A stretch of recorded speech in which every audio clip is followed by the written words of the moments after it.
한국은 감정적이다. 한국은 유연하지 않다. 우리 회의실 안에서 자주 오갔던 말입니다. 하지만 이제 돌이켜보면 감정적이었던 건 우리였습니다. 우리는 한국을 믿지 않았습니다. 그들이 협력이라 말할 때 우리는 계약서를 떠올렸습니다. 지금 그 침묵이 우리를 조용히 밀어내고 있습니다. 신뢰의 문은 소리 없이 닫혔습니다. 그리고 다시 열릴 일은 없을지도 모릅니다. 협력이라 믿었던 관계가 배신으로 끝났고 기술보다 소중한 것이 무엇인지 깨달았을 때는 이미 모든 것이 늦어버렸습니다. 폴란드 국사 언론 기자의 충격적인 고백.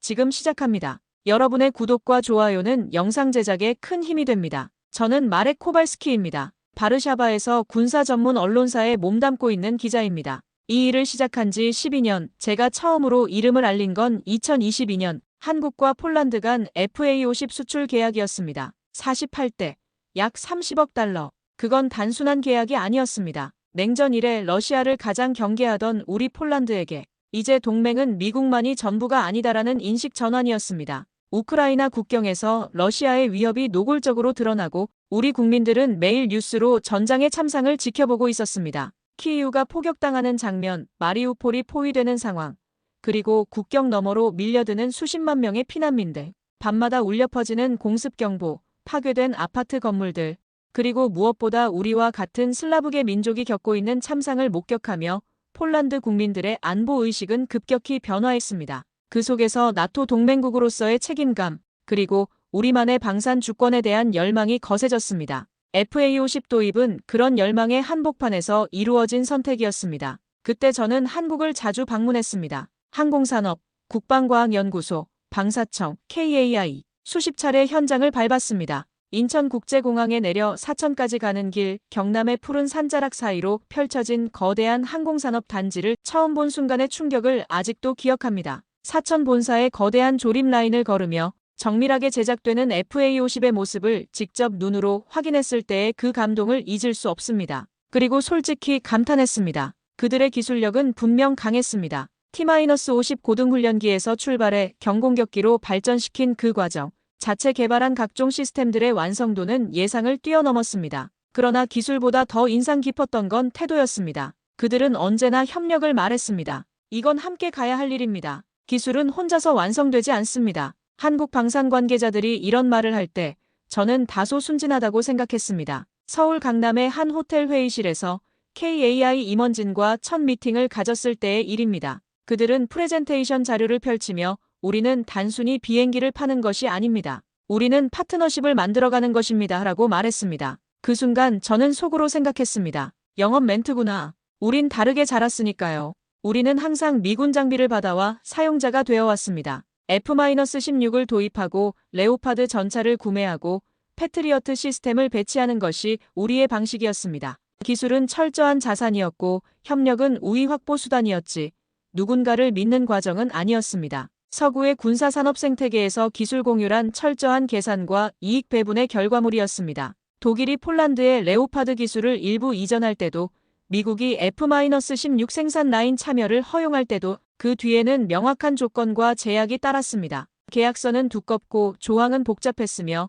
기술 이전의 범위는 철저히 제한되어 있었습니다. 그런데 한국은 달랐습니다. 그들은 기술이 아니라 신뢰를 주고받으려 했습니다. 회의실에서 한국 측 담당자가 우리는 파트너가 되고 싶습니다. 라고 말할 때 그 눈빛에는 진정성이 있었습니다. 계산보다는 믿음이, 조건보다는 가능성이 앞서는 듯 했습니다. 그건 참 낯설고도 인상 깊었습니다. 특히 KAI의 한 부사장이 저에게 했던 말이 기억납니다. 기술은 나누면 커집니다. 혼자 가지고 있으면 고립됩니다. 그때는 이해하지 못했습니다. 지금 생각해보면 그것이야말로 한국식 협력의 핵심 철학이었던 것 같습니다. 2024년 국방부 내부에서 KF-21에 대한 협력 검토가 본격화되었습니다. 당시 저는 국회 국방위원회의 비공식 초청으로 관련 위원들에게 브리핑을 진행하는 역할도 겸했습니다. 바르샤바 국회의사당 내 소회의실 10여 명의 국방위원들 앞에서 한국의 방산, 기술력에 대해 설명하는 자리였습니다. 그때 나온 말들이 아직도 잊히지 않습니다.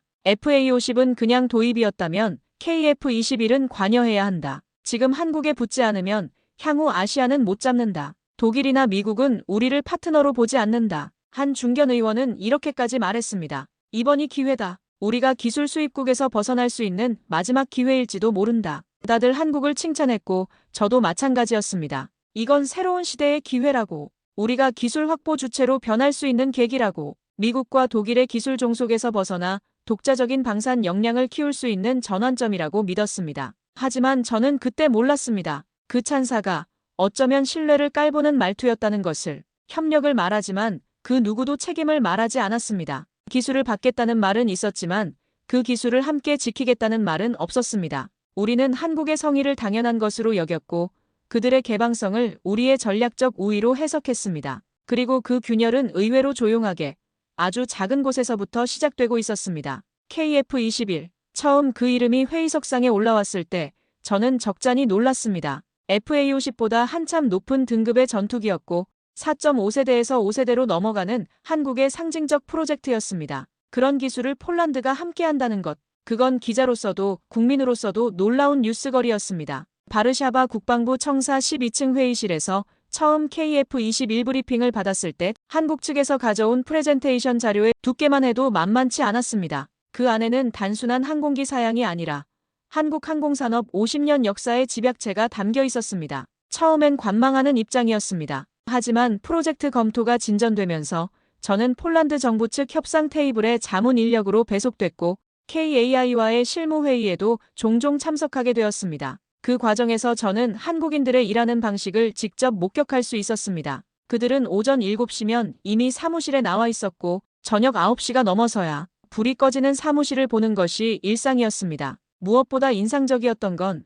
그들이 회의 중에도 끊임없이 메모를 하고 질문을 받으면 즉석에서 답변하지 않고 확인 후 정확히 답변드리겠습니다 라고 말하는 신중함이었습니다. 한국 측은 성실하고 체계적이었습니다. 기술 공유에 있어서도 섣불리 선을 넘지 않았고 우리가 묻는 것보다 한 발짝 앞서 이건 나중에 협의 가능합니다라며 조심스럽게 접근했습니다. 특히 기억에 남는 것은 사천 본사에서 열린 기술 설명회였습니다. KAI 연구소 내부의 거대한 스크린에는 KF-21의 3D 모델이 실시간으로 회전하고 있었고 한국 측 기술진들이 하나하나 세부 시스템을 설명해 주었습니다. 그런데 핵심적인 부분에 다다를 때마다 이 부분은 보안 등급상 현재 단계에서는 공개가 어렵습니다라고 정중히 선을 그었습니다. 사실 저는 그게 못마땅했습니다. 왜 저렇게 신중하지?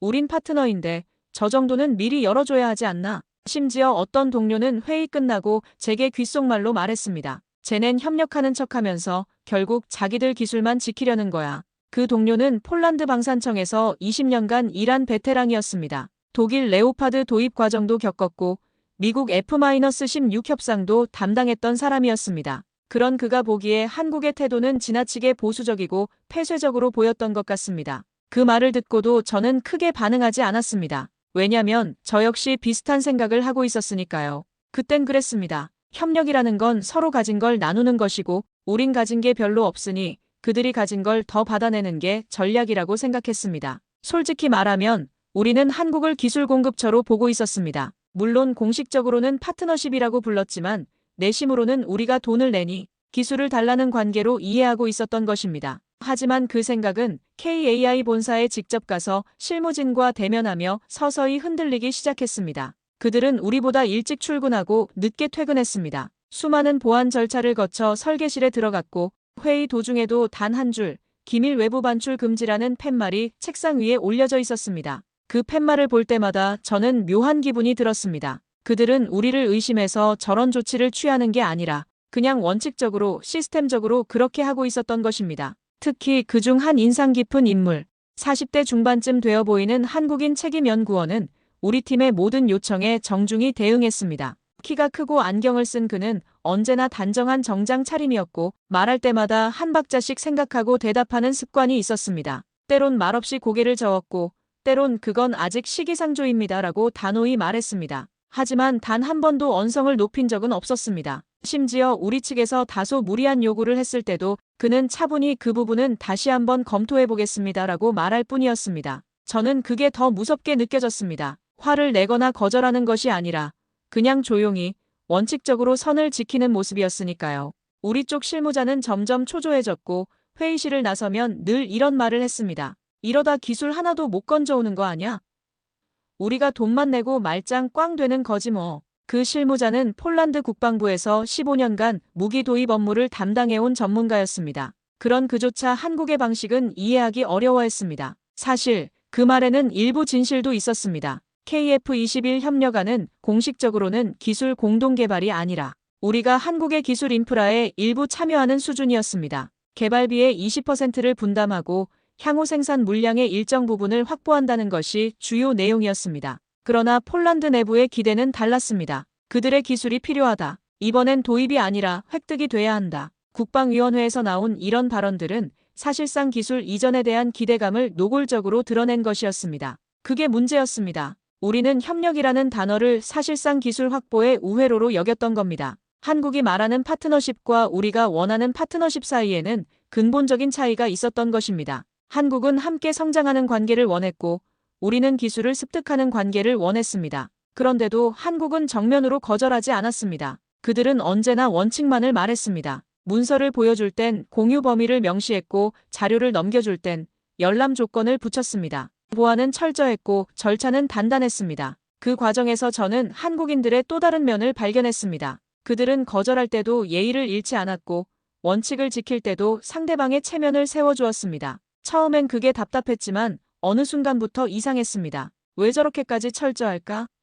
혹시 우리가 못 믿을 상대라는 걸 이미 알고 있는 걸까? 그 질문이 머릿속을 맴돌기 시작했을 때 저는 아직 몰랐습니다. 그들의 신중함이 단순한 원칙 준수가 아니라 쓰라린 경험에서 나온 지혜였다는 것을. 그리고 그 질문은 얼마 지나지 않아 충격적인 현실로 돌아왔습니다. 그 사건을 처음 들은 건 2024년 봄 바르샤바 국방부 내 회의실에서였습니다. 그날 저는 취재가 아닌 비공식 보고를 듣기 위해 조용히 참석한 자리였습니다. KF-21 관련 기술 협력 여부를 논의하는 세미 비공개 검토 회의였습니다. 국방부 청사 14층 소회의실, 창밖으로는 바르샤바 구시가지가 내려다 보이는 그 공간에서 저는 평생 잊지 못할 순간을 경험하게 되었습니다. 공식 명단에는 제 이름은 없었습니다. 그저 예전부터 교류하던 한 고위 관계자의 참고인 자격이라는 말에 조용히 앉아있던 중이었습니다. 회의는 평범하게 시작되었습니다. KF-21 프로젝트의 진행 상황, 한국 측과의 협상 경과, 그리고 향후 일정에 대한 브리핑이 이어졌습니다.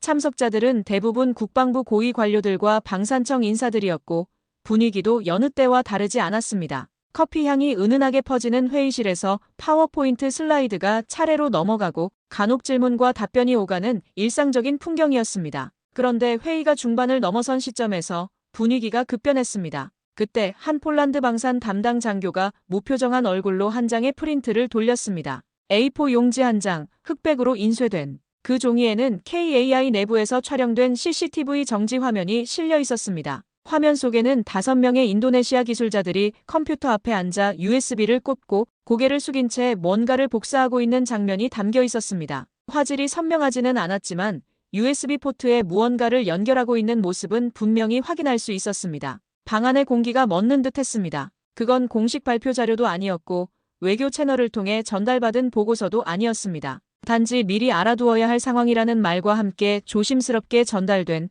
사실상 비공식 경고였습니다. 그 자료가 어떤 경로로 우리에게 전달되었는지는 명확하지 않았지만 그 내용만큼은 충격적으로 구체적이었습니다. 저는 순간적으로 숨이 막혔습니다. 사진 한 장, 단지 한 장의 흐릿한 화면이었지만 그 안에 담긴 의미는 너무도 무거웠습니다. 이것은 단순한 보안 위반이 아니었습니다. 이것은 신뢰의 배신이었습니다. 같은 KF-21 공동개발 파트너로서 한국과 협력하고 있던 인도네시아가 그 협력의 이름으로 접근한 기술을 몰래 빼돌리고 있었던 것입니다. 폴란드 장교 중 한 명이 조심스럽게 물었습니다. 설마 저 자료가 핵심 기술은 아니겠죠?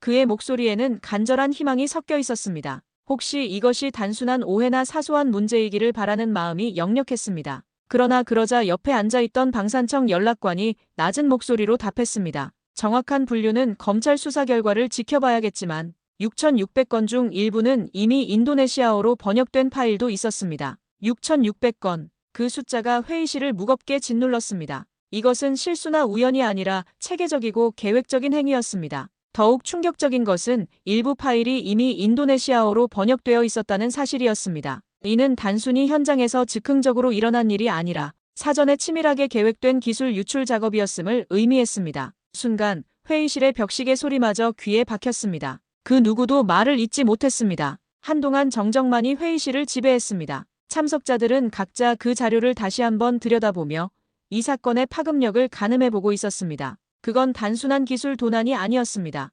공동개발국이라는 이름 아래 파트너라는 외피를 두르고 실제로는 몰래 기술을 복사해간다는 행위는 그 자체로 하나의 배신이었습니다. 더욱이 이는 한국이 수십 년간 축적해온 기술력과 노하우를 하루아침에 무력화시킬 수 있는 심각한 문제였습니다. KF-21은 단순한 전투기가 아니라 한국 항공산업의 미래를 좌우할 핵심 프로젝트였으니까요. 하지만 그보다 더 큰 충격은 그 사실을 들은 한국 측의 대응 방식이었습니다. 그들은 소리내어 화를 내지도 않았습니다. 언론에 알리지도 않았습니다. 공식 항의도 공개 성명도 없었습니다. 보통 같았으면 외교적 파문이 일어났을 법한 사안인데 한국은 놀라울 정도로 조용했습니다. 그저 조용히 관련 기술자들의 시스템 접근을 차단했고 자료 공유를 중단했고 그리고 관련한 모든 회의 일정을 무기한 연기로 돌렸다는 보고만이 회의록에 남았습니다. 마치 아무 일도 없었던 것처럼 그러나 모든 것을 바꿔놓는 조치들이 차례로 시행되었습니다. 한국식 대응이었습니다. 소란스럽지 않지만 확실하고 감정적이지 않지만 단호한 그 침묵이 무서웠습니다. 그건 무관심이나 체념이 아니라 정확한 계산과 신뢰의 철회라는 냉정한 판단처럼 느껴졌습니다. 한국은 분노를 표출하는 대신 시스템을 차단했습니다. 항의하는 대신 관계를 정리했습니다. 그리고 그 모든 과정이 너무나 조용하고 체계적이어서 오히려 더 무서웠습니다. 그날 저는 혼란스러웠습니다. 그 침묵이 내포한 메시지를 그때는 다 이해하지 못했으니까요. 하지만 확실한 건 하나였습니다. 그날 그 회의실 안에서 한국은 기술을 지킨 것이 아니라 신뢰의 문을 하나씩 닫아가고 있었던 것이라는 사실이었습니다. 그리고 그 문은 우리에게도 언제든 닫힐 수 있는 문이라는 것을 그때 처음 실감했습니다. 2024년 봄, 그 사건은 바르샤바 국방부 내 비공식 회의에서 보다 구체적으로 다뤄졌습니다. 며칠 전 처음 소식을 들었을 때만 해도 솔직히 믿고 싶지 않았습니다. 설마 같은 파트너인 인도네시아가 그랬을까? 그날 회의실의 공기가 멈춘 듯 했던 건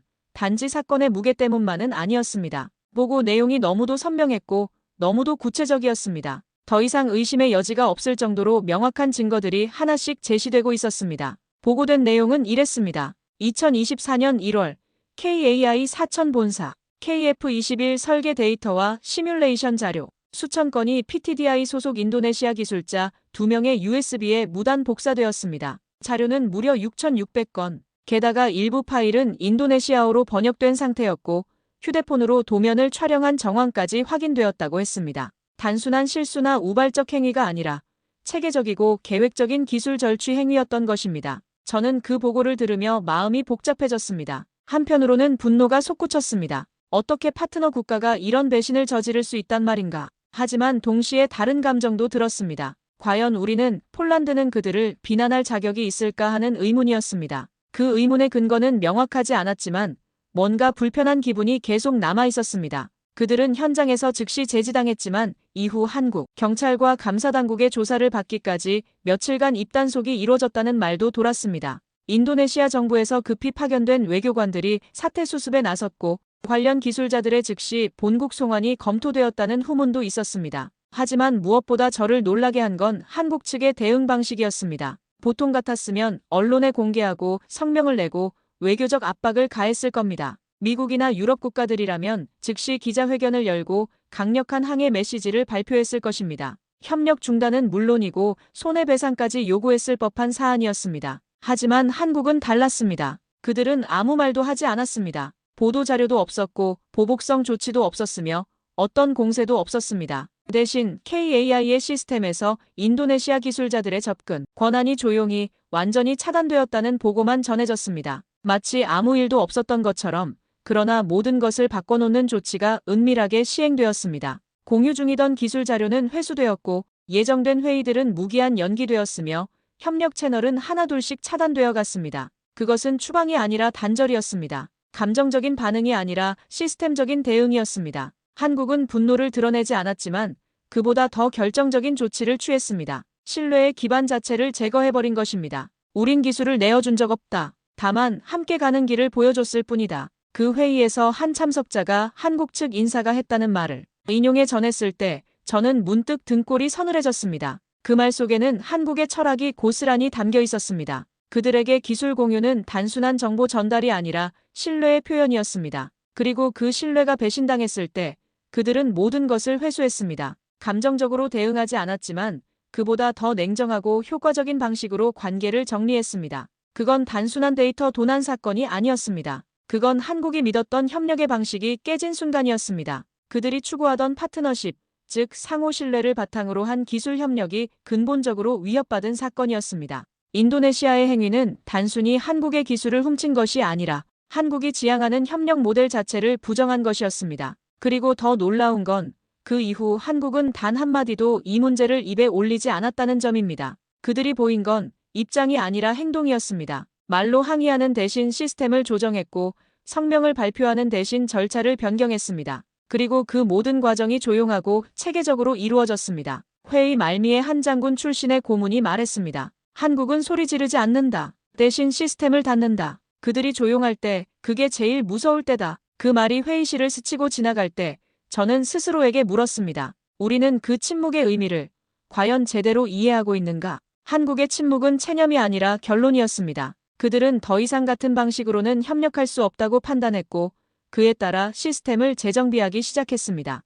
인도네시아와의 관계뿐만 아니라 모든 파트너십에 대한 접근 방식을 근본적으로 재검토하기 시작한 것입니다. 그날 이후였습니다. 저의 마음속에서도 뭔가 조용히 닫히고 있다는 느낌이 들기 시작한 건 그리고 그 느낌은 점점 더 강해져 갔습니다. 마치 우리도 폴란드도 그 조용한 심판의 대상이 될 수 있다는 예감이 들기 시작했습니다. 그 소문은 처음 회의실 구석에서 흘러나왔습니다. K2 전차 한 대가 극비리에 분해되었고 FA-50 항공기의 핵심 부품이 바르샤바 외곽연구소에서 분석에 들어갔다는 이야기였습니다. 처음에는 단순한 루머로 치부하려 했습니다. 하지만 그 이야기가 여러 경로를 통해 반복해서 들려오기 시작했을 때 저는 더 이상 무시할 수 없다는 것을 깨달았습니다. 그 자료들은 독일 방산기술진과의 비공식 협의를 위해 정리되었다고 했습니다. 라인메탈과 크라우스 마이너스 마파이 같은 독일 방산업체들이 한국 기술에 관심을 보이고 있었고 폴란드가 중간 역할을 하며 일종의 기술 브로커 역할을 하고 있다는 것이었습니다.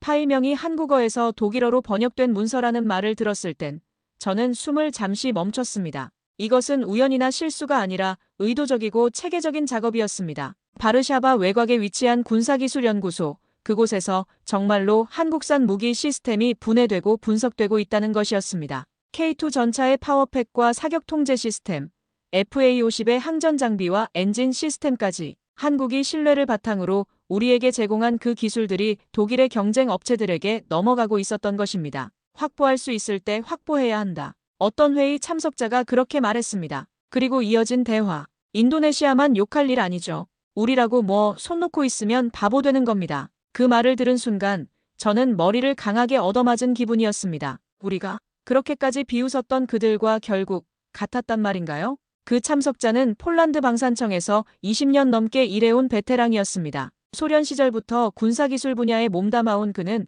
냉전의 현실주의를 몸소 체험한 사람이었습니다. 그런 그에게 기술 분석은 당연한 일이었고 정보 수집은 필수적인 업무였습니다. 기술이란 건 가져올 수 있을 때 가져와야 하는 거야. 그게 현실이고 그게 국익이야. 그의 말에는 확신이 있었습니다. 하지만 저는 그날 밤 집으로 돌아오지 못했습니다. 취재도 아니고 기획기사도 아니었습니다. 단지 한 사람으로서 부끄러웠습니다. 우리가 인도네시아를 향해 쏟아냈던 그 분노와 비난들이 고스란히 우리에게 돌아오는 것 같았습니다. 우리는 그들을 배신자라고 불렀고 신뢰를 저버린 파트너라고 비판했습니다. 하지만 정작 우리는 어떠했습니까? 한국은 아무 말도 하지 않았습니다. 그 어떤 언론 플레이도 공식 반응도 없었습니다. 그들은 조용히 연락망을 닫고 기술 채널을 정리해갔습니다. 정확하고 단호하고 아주 절제된 방식으로. 인도네시아 사건 때와 마찬가지로 한국은 소란스럽게 대응하지 않았습니다. 대신 시스템적으로, 체계적으로 관계를 정리해 나갔습니다. 그들의 침묵이야말로 가장 완성된 분노였습니다. 말로 표현하지 않았지만 행동으로 모든 것을 보여주었습니다. 우리를 더 이상 신뢰할 수 없는 파트너로 분류했다는 것을 그 조용한 조치들로 명확히 전달했습니다. 회의 일정은 무기한 연기되었고 기술 자료 공유는 중단되었으며 협력 프로젝트들은 하나씩 재검토에 들어갔습니다. 하지만 우리 폴란드는 그 침묵에 값할 책임도 그들의 신뢰를 다시 되찾을 용기도 없었습니다. 대신 우리는 변명을 늘어놓았습니다. 이건 분석이지 도난이 아니다. 우리도 국익을 생각해야 한다.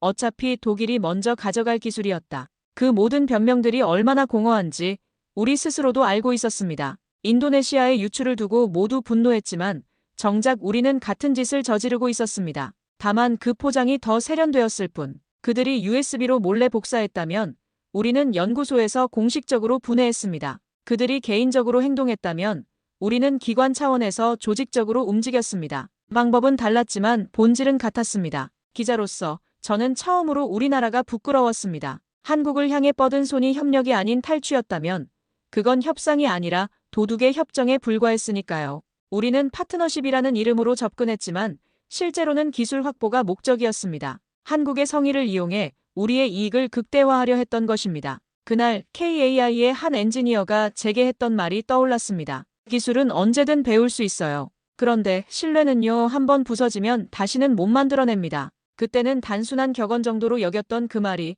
이제는 무겁게 다가왔습니다. 우리가 잃은 것은 기술이 아니라 신뢰였고 그 신뢰는 정말로 다시 되돌릴 수 없는 것이었습니다. 그리고 그 말은 이제 우리에게 그대로 돌아오고 있습니다. 한국이 보여준 그 조용한 단절, 그 체계적인 관계 정리는 우리에게 명확한 메시지를 전달하고 있었습니다. 더 이상 같은 테이블에 앉을 수 없다는 것을, 그리고 그 결정은 번복되지 않을 것이라는 것을. 그 일 이후 저는 거의 매일 사무실과 국방부를 오갔습니다. 마치 무슨 전시 상황이라도 된 듯.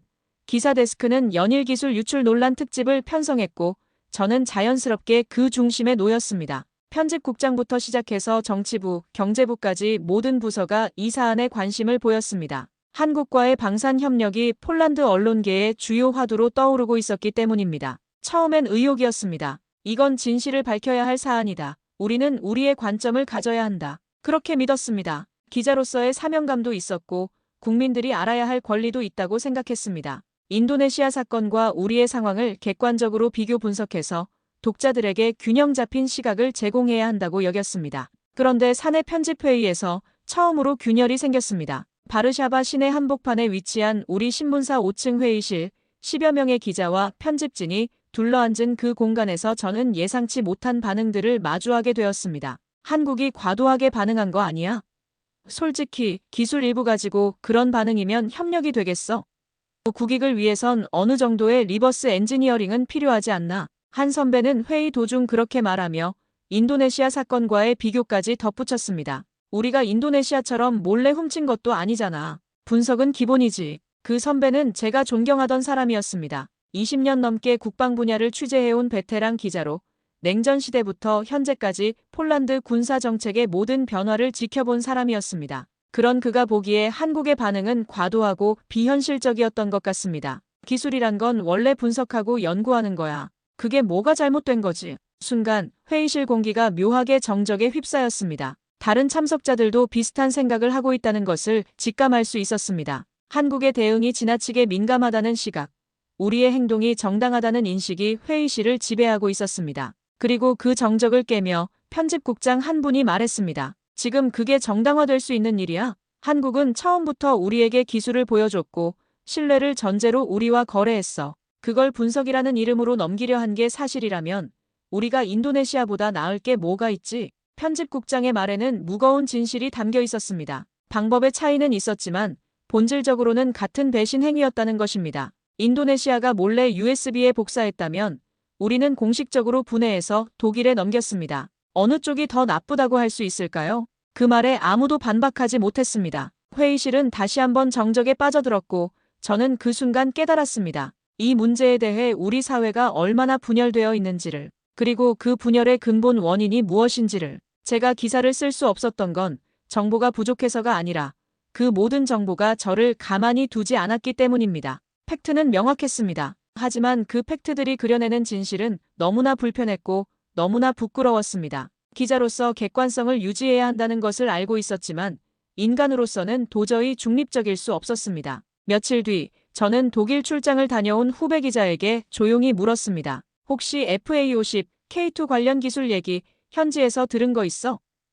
그 후배는 베를린에서 열린 방산 전시회를 취재하고 온 참이었습니다. 유럽 주요 방산업체들이 모이는 그 자리에서 혹시 우리와 관련된 이야기가 나왔는지 궁금했습니다. 그 후배는 잠시 머무시다가 말했습니다. 비공식이지만 현지 분석팀에서 폴란드에서 확보한 내부 설계 데이터를 일부 공유받았다는 이야긴 있었어요. 공식 발표는 아니지만 그 말을 들은 순간 저는 모든 것이 무너지는 느낌이었습니다. 우리의 행위가 단순한 분석이 아니라 체계적인 기술 유출이었다는 것이 확인된 순간이었습니다. 그날 밤 저는 집에 돌아와 제 기사 초안을 찢어버렸습니다. 며칠 동안 공들여 작성한 원고였지만 더 이상 의미가 없다고 생각했습니다. 객관적인 보도라고 포장했지만 결국은 우리의 잘못을 희석시키려는 변명에 불과했으니까요. 이건 더 이상 기술의 문제가 아니었습니다. 이건 관계의 문제였습니다. 우리가 스스로 자부하던 신뢰의 파트너 자격을 무너뜨린 것이었습니다. 한국이 우리를 믿고 기술을 공유했는데 우리는 그 신뢰를 배신했습니다.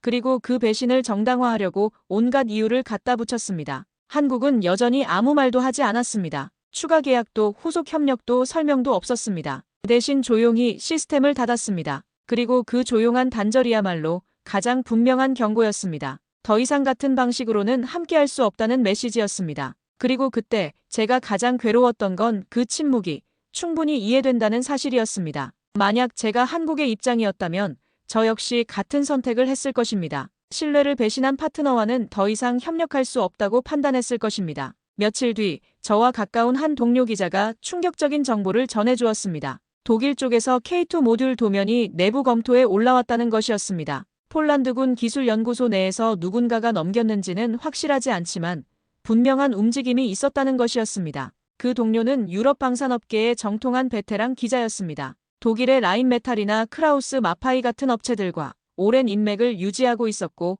업계 내부 소식에 밝았습니다. 그런 그가 전해준 정보였기에 더욱 충격적이었습니다. 처음엔 믿지 않으려 했습니다. 정확한 출처도 문서도 없는 소문이라고 생각하고 싶었습니다. 하지만 비슷한 이야기가 점점 여러 루트를 통해 들려오기 시작했습니다. 브뤼셀의 EU 방산청, 베를린의 연방국방부, 심지어 파리의 탈레스 본사에서까지 비슷한 정보들이 흘러나오고 있었습니다. 이것은 더 이상 단순한 루머가 아니었습니다. 체계적이고 광범위한 정보 유출이 진행되고 있었던 것입니다. FA50의 일부 개통도를 분해 분석한 보고서가 독일 방산 기업에 전달되었다는 소식도 들려왔습니다. 그 보고서에는 한국이 독자 개발한 AESA 레이더 시스템의 핵심 구조와 신호 처리 알고리즘이 포함되어 있다고 했습니다.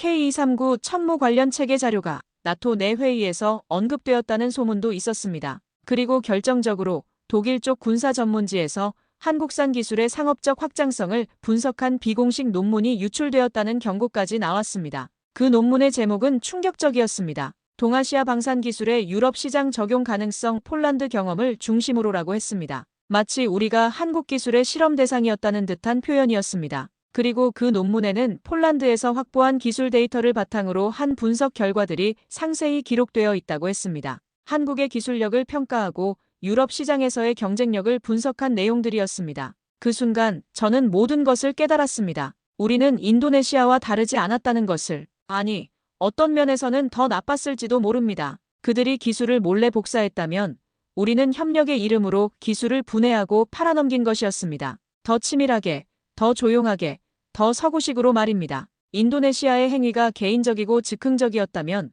우리의 행위는 기관적이고 계획적이었습니다. 회사의 데스크는 처음엔 그런 저를 말렸습니다. 그게 진짜라고 해도 우리가 확인할 수 있는 것은 없다고 했습니다. 독일이 아니면 결국 미국이 먼저 가질 기술인데 무엇이 문제냐고 반문했습니다. 이건 국익이니까 기자 개인의 감정은 접어두라고도 했습니다. 데스크 에디터는 30년 넘게 국방 분야를 다뤄온 언론계의 거물이었습니다. 그 말에 저는 처음으로 진정한 분노를 느꼈습니다. 동료였고 선배였고 제게 많은 것을 가르쳐준 사람이었는데 그 순간만큼은 정말 모욕감을 느꼈습니다. 기자 노릇을 접어두라는 말이 특히 가슴에 박혔습니다. 진실을 추구하는 것이 기자의 본분인데 국익이라는 이름으로 그것을 포기하라는 것이었습니다. 하지만 과연 이것이 진정한 국익이었을까요? 인도네시아 사건에 대해 그렇게 분노했던 우리였습니다. 기술을 훔쳤다, 신뢰를 배신했다는 말을 기사 제목으로 써가며 그들을 조롱하고 분노하고 우리와 다르다고 믿었던 우리였습니다. 제가 직접 쓴 기사 제목이 파트너십의 가면을 쓴 기술 도둑이었습니다.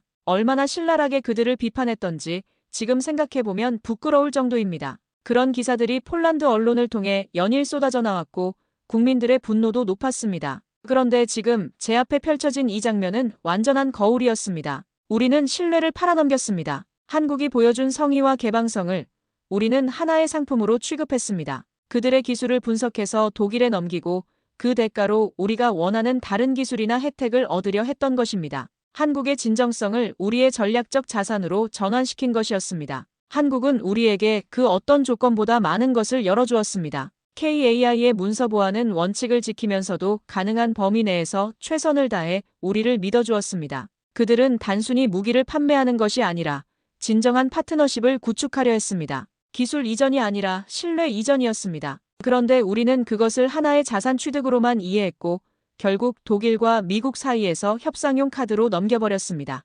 누구나 하는 일이라는 말들이 지금도 들립니다. 기술이란 건 공유되게 되어 있다는 변명도 있었습니다. 그들이 너무 이상적이라는 평가도 있었습니다. 그 말들이 사무실 곳곳에서, 회의실에서, 심지어 국방부 복도에서까지 공공연하게 오갔습니다. 마치 우리의 행위를 정당화하려는 집단적 자기 최면 같았습니다. 그리고 저는 이 말들을 믿지 않기로 했습니다. 그건 단순한 현실주의가 아니라 철학의 실종이었으니까요. 신뢰라는 가치를 포기하고 단기적 이익만을 추구하는 근시안적 사고였으니까요. 한국이 우리에게 보여준 것은 단순한 기술이 아니라 협력의 철학이었는데 우리는 그 철학은 외면하고 기술만 빼내었던 것입니다. 그리고 저는 깨달았습니다. 우리가 잃은 것은 기술이 아니라 품격이었다는 것을. 그리고 그 품격은 한번 잃으면 되찾기 어려운 것이라는 것을. 그날 이후 저는 점점 이상한 공백을 느끼기 시작했습니다. 기사를 위해 다시 연락했던 KAI 홍보팀은 예전처럼 반갑게 전화를 받지 않았습니다.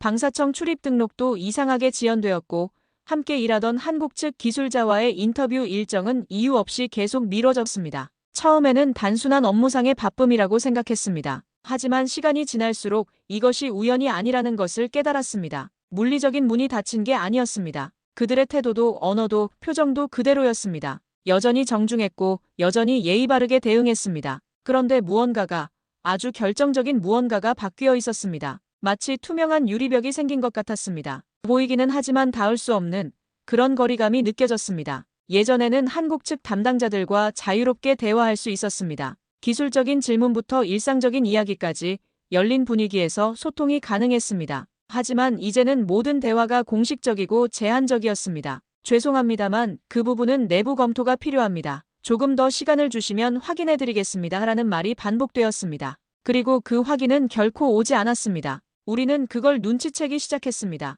한국은 말하지 않았지만 분명히 문을 닫고 있었습니다. 그것은 감정적인 반응이 아니라 시스템적인 조치였습니다. 협력부서 간 정례회의가 연기되었고 KAI와의 기술 자문 세션은 무기한 보류되었습니다. 자연스럽게 흐르던 공유 자료들도 어느 순간 멈췄고 한국 측 담당자들은 검토 중입니다. 내부 확인이 필요합니다라는 말을 반복했습니다. 폴란드 국방부 내부에서도 이런 변화를 감지하기 시작했습니다. 한국과의 협력 창구 역할을 하던 부서에서는 뭔가 분위기가 이상하다는 보고가 올라왔습니다. 구체적으로 설명하기는 어렵지만 한국 측의 반응이 예전과 달라졌다는 것이었습니다. 더 신중해졌고 더 조심스러워졌으며 무엇보다 더 거리를 두기 시작했다는 것이었습니다. 그건 분명한 신호였습니다. 우리를 탓하지는 않았지만 더 이상 같은 테이블에 앉히지 않겠다는 의지였습니다. 한국은 직접적인 비난이나 공개적인 항해 대신 조용하고 체계적인 관계 정리를 선택했습니다. 그것은 어떤 면에서 가장 한국적인 대응 방식이었습니다.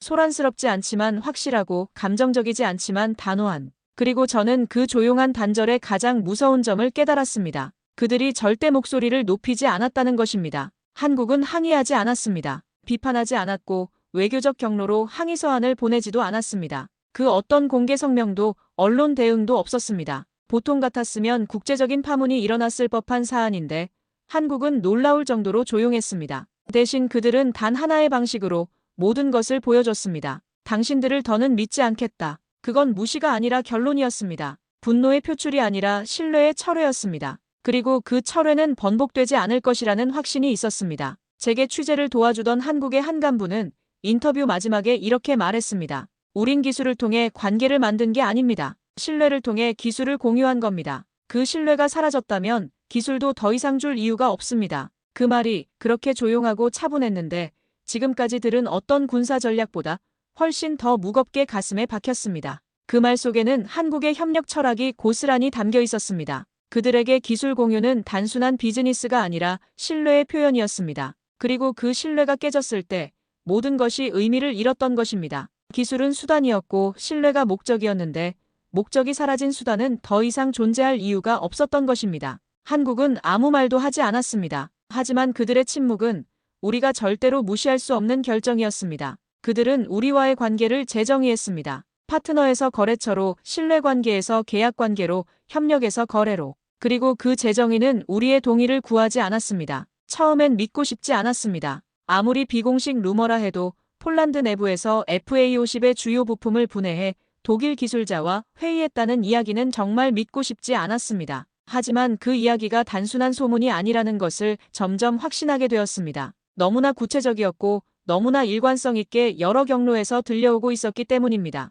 바르샤바 외곽에 위치한 군사기술연구소에서 실제로 분해 작업이 이루어졌다는 것이었습니다. FA50의 핵심 항전 장비들이 하나씩 분리되어 정밀 분석에 들어갔고 그 결과가 독일의 주요 방산업체들과 공유되었다는 것이었습니다. 심지어 K2 전차의 파워팩과 사격 통제 시스템까지 같은 과정을 거쳤다는 말도 있었습니다. 한국과는 협력이 끝났으니 다음 길을 모색해야죠. 그 말을 들은 순간 저는 귀를 의심했습니다. 그건 협력이 아니라 배신이었습니다. 한국이 신뢰를 바탕으로 우리에게 제공한 기술을 우리는 경쟁업체에 넘기고 있었던 것입니다. 그것도 한국과의 관계가 아직 공식적으로 종료되지도 않은 상황에서 말입니다. 그 말을 한 사람은 폴란드 방산청의 고위 관계자였습니다. 30년 넘게 군사기술 분야에 몸담아온 베테랑으로 소련 붕괴 이후 폴란드의 모든 방산 정책 변화를 주도해온 인물이었습니다. 그런 그에게 이런 일은 당연한 현실이었던 것 같습니다. 기술이란 건 흘러가는 거야.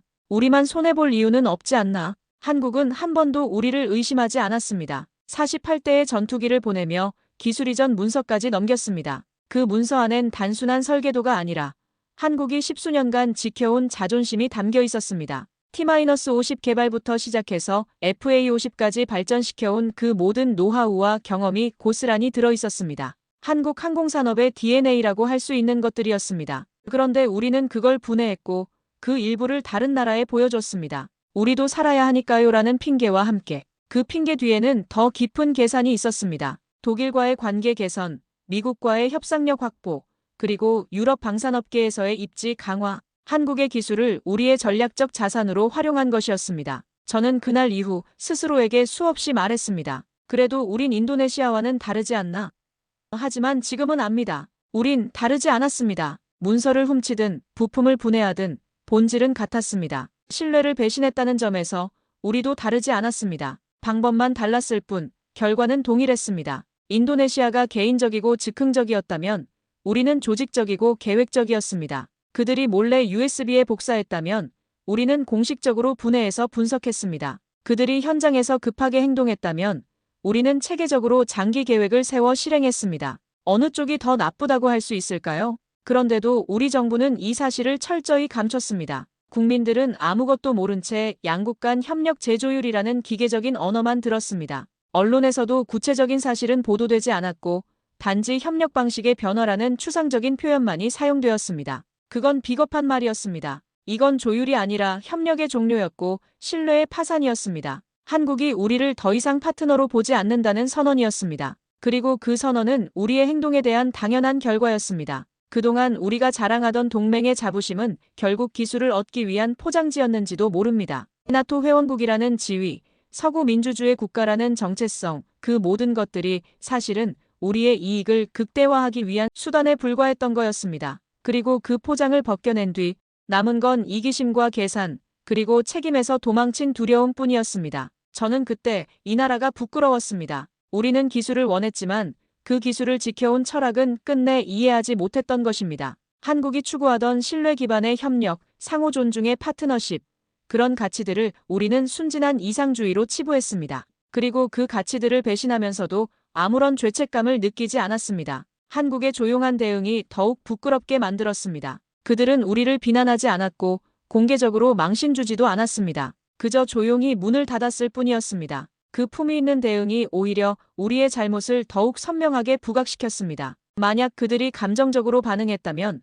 우리도 감정적으로 맞대응할 수 있었을 것입니다. 하지만 그들의 성숙한 대응 앞에서 우리는 할 말을 잃었습니다. 한국은 끝까지 아무 말도 하지 않았습니다. 비난도 없었고 해명도 없었습니다. 그들은 단지 시스템을 닫았습니다. 우린 처음엔 몰랐습니다. 그 침묵이야말로 가장 날카로운 단절이었다는 것을요. 감정적인 분노보다 훨씬 더 냉정하고 일시적인 항의보다 훨씬 더 지속적인 결론이었다는 것을 말입니다. 폴란드 국방부 내부에서도 한국의 반응을 정확히 파악하지 못했습니다. 공식적인 항의도 없었고 외교적 압박도 없었으며 언론을 통한 공세도 없었습니다. 그래서 처음에는 별일 아닌 모양이다라는 안일한 분석이 나오기도 했습니다. 한국 특성상 조용히 넘어갈 것이라는 전망도 있었습니다. 하지만 시간이 지나면서 그것이 얼마나 잘못된 판단이었는지 드러났습니다. 한국의 침묵은 체념이 아니라 결단이었습니다. 그들은 더 이상 같은 방식으로는 우리와 협력할 수 없다고 판단했고 그에 따라 모든 시스템을 재정비하기 시작했습니다.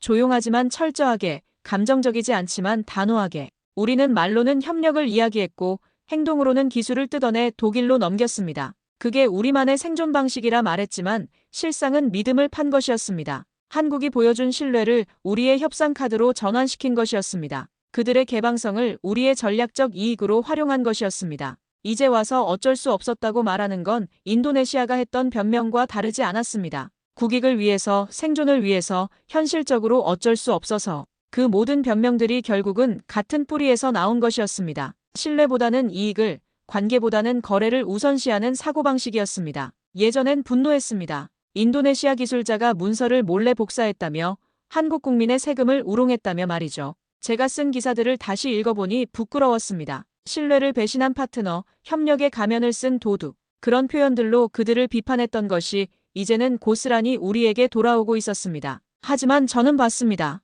들었습니다. 그리고 조용히 기록해두었습니다. 기자로서가 아니라 폴란드라는 이름이 부끄러웠던 한 사람으로서 우리가 저지른 일들을, 우리가 배신한 신뢰를, 우리가 팔아넘긴 품격을 모두 기억하고 있습니다. 그날 한국은 아무 말도 하지 않았습니다. 하지만 그 침묵은 제게 이렇게 말하는 듯 했습니다. 이젠 너희도 믿을 수 없다. 그 말이 가슴에 박힌 것은 그것이 진실이었기 때문입니다. 우리는 정말로 믿을 수 없는 파트너가 되어버렸습니다. 그리고 저는 압니다. 그날 신뢰는 죽었습니다. 한국과 폴란드 사이에 존재했던 그 소중한 신뢰가 우리 손으로 파괴되었습니다. 그 문은 이제 다시 열리지 않을 것입니다. 아니, 열릴 자격을 우리가 스스로 포기해버렸습니다. 우리는 기술을 얻었는지 모르지만 진짜 중요한 걸 잃었습니다. 신뢰를 잃었고 품격을 잃었으며 파트너로서의 자격을 잃었습니다. 단기적인 이익을 위해 장기적인 관계를 희생시켰습니다. 눈앞의 기술을 위해 미래의 협력을 포기했습니다. 그 침묵 앞에서